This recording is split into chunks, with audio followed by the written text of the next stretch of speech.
নমস্কার বন্ধুরা, পপ কিচেনে সবাইকে স্বাগত। আর এটা দেখছেন যেটা, এটা হলো দই ভেন্ডি। দারুণ টেস্টি একটা রেসিপি, সব কিছুর সঙ্গে খাওয়া যায়।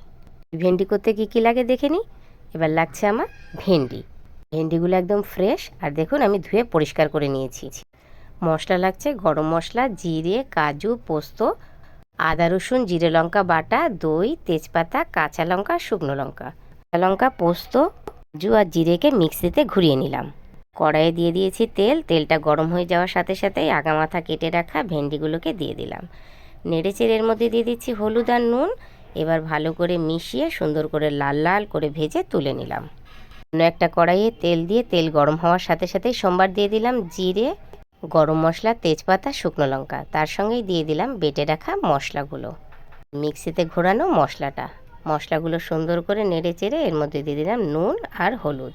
যখন মশলাটা সুন্দর করে কষানো হয়ে গেল, দিয়ে দিলাম জল, আর জল দিয়ে ঢাকা দিয়ে দিলাম। জল ফুটে যাওয়ার সাথে সাথে দিয়ে দিলাম ভেন্ডি, আর তার সাথেই দিয়ে দিলাম ফেটিয়ে রাখা টক দই। নাড়াচাড়া করে ঢাকা দিয়ে দিলাম। প্রয়োজন মতন গ্রেভি রেখে এবার ভেন্ডিটা রেডি করে ফেললাম। এবার আমি সার্ভিং প্লেটে ভেন্ডিটাকে নামিয়ে নিলাম।